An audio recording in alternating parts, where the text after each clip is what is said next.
Hi, good morning. We are reading now with group number 2 in our Wonders of Imagination, book 2D. This is a pretty long story. Words to watch for: glistening, handkerchief, magnificent, hastening, stranger, passageway, precious, marvelous, and statue.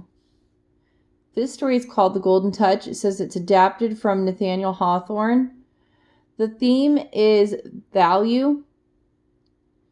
Which is more valuable, a pile of gold or a glass of water? The answer seems so simple, but maybe after reading this story, your answer to this simple question will change. Let's find out. The Golden Touch. Once upon a time, there lived a very rich king whose name was Midas.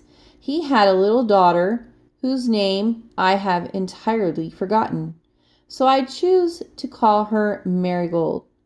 This King Midas was fonder of gold than anything else in the world. If he loved anything better, it was little Marigold, who played so merrily around her father's footstool. But the more Midas loved his daughter, the more he desired to seek for wealth. He thought that the best thing he could do for his dear child would be to give her the biggest pile of glistening gold that had ever been heaped together. When little Marigold ran to meet him with a bunch of buttercups and dandelions, he would say, "Child, if these flowers were as golden as they look, they would be worth the picking." Midas called himself a happy man, but felt that he was not yet as happy as he might be. The very tip-top of enjoyment would never be reached unless the whole world were to become his treasure room and be filled with yellow gold, which should be all his own. One day Midas was enjoying himself in his treasure room when a shadow fell over the heaps of gold, and looking suddenly up, what should he behold but the figure of a stranger standing in the bright sunbeam?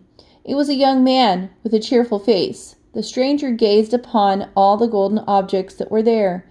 He turned again to Midas.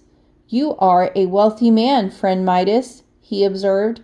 "I doubt whether any other 4 walls on earth contain so much gold as you have piled up in this room." "I have done pretty well," answered Midas in a sad tone, "but it is small when you think that it has taken me my whole life to gather it." "What?" exclaimed the stranger. "Then you are not satisfied." Midas shook his head. "And what would satisfy you?" asked the stranger. Raising his head, he looked the cheerful stranger in the face. "I am tired of collecting my treasures with so much trouble. I wish everything that I touched to be changed to gold," replied Midas.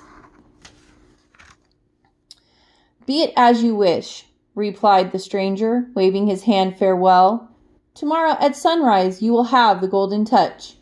When morning came, the earliest sunbeam reflected on the white covering of the bed.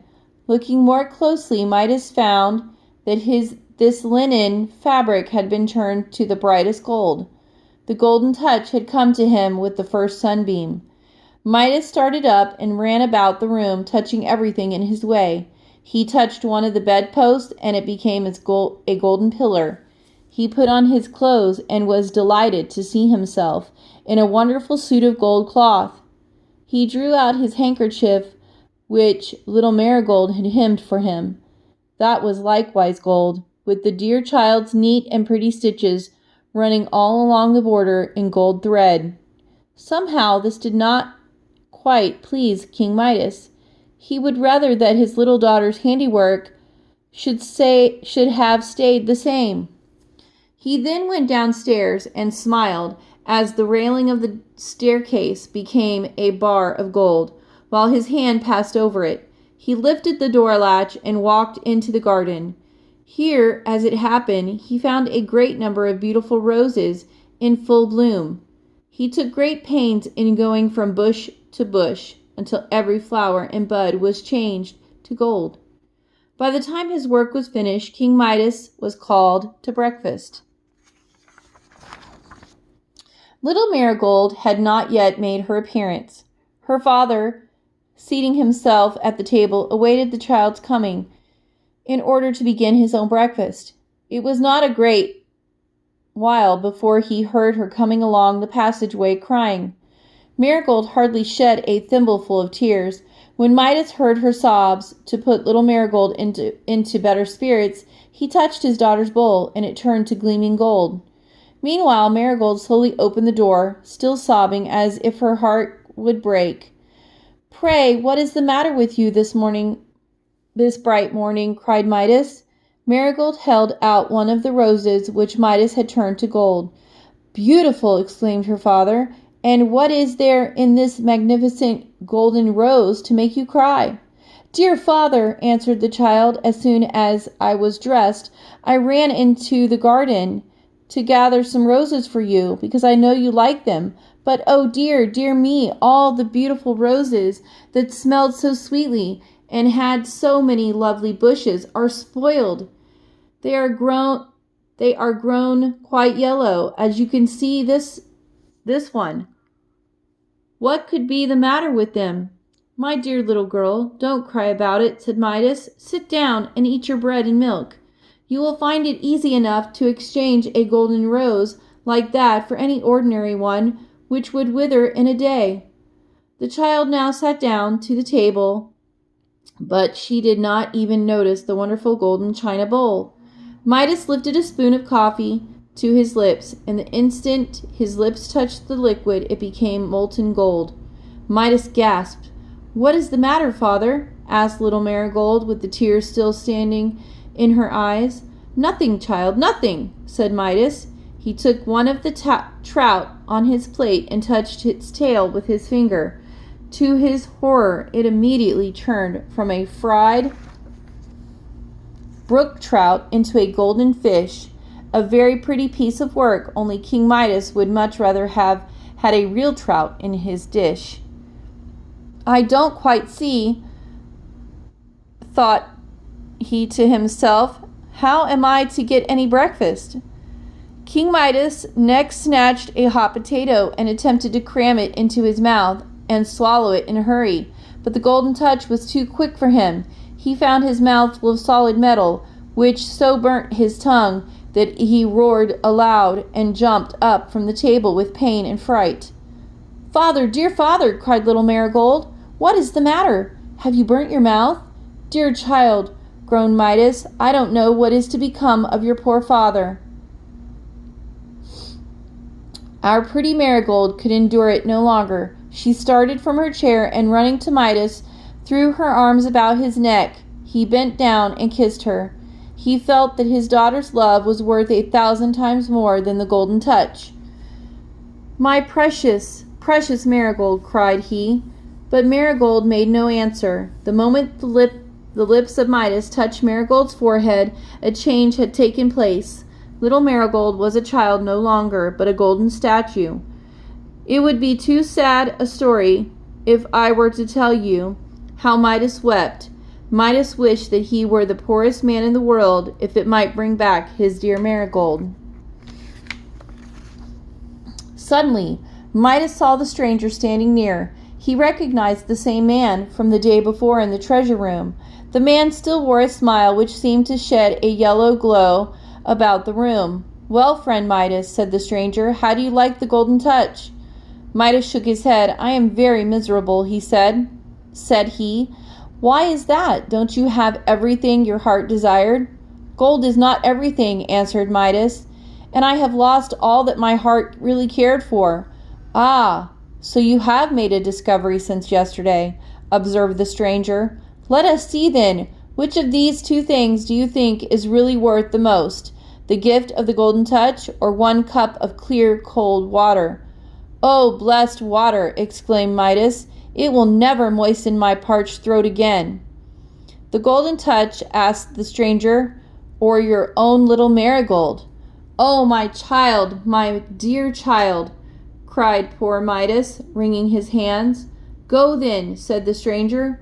"Go to the river that glides past the bottom of your garden. Take a vase of the same water and sprinkle it over everything you want to change back again from gold.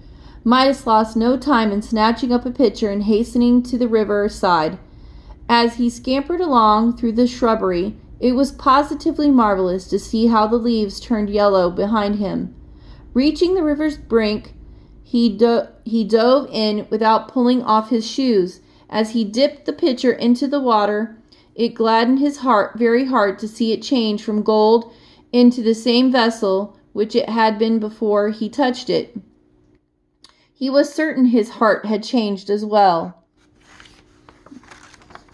King Midas hastened back to the palace, bringing home an earthen pitcher of water. The first thing he did was to sprinkle it over the golden finger of his little Marigold. No sooner did it fall on her than the rosy color came back to her dear cheek, and how surprised she was to find herself dripping wet and her father still throwing more water over her. "Please do not, dear father," she cried. "My apron is all wet."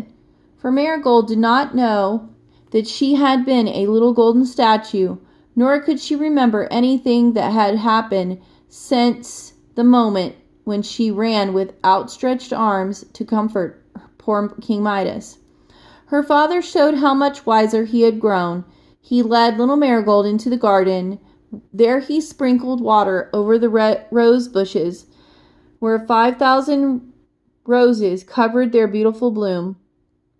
To remind King Midas of the golden touch, Marigold's hair had a golden tint, which he had never seen it before. When King Midas had grown old, he would trot Marigold's children on his knee and tell them this story, and then he would stroke their hair and tell them that it had a rich shade of gold, which they inherited from their mother.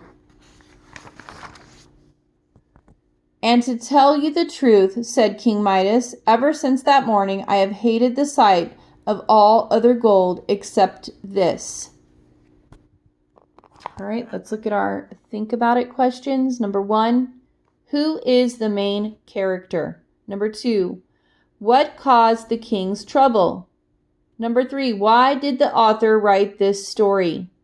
Did he write it A, to inform the reader of how to turn something into gold? B, to show that love for people is more important than love for things? C, to tell the true events of the life of King Midas? Now that was a very long story. I want you to listen to it, read it, think about it.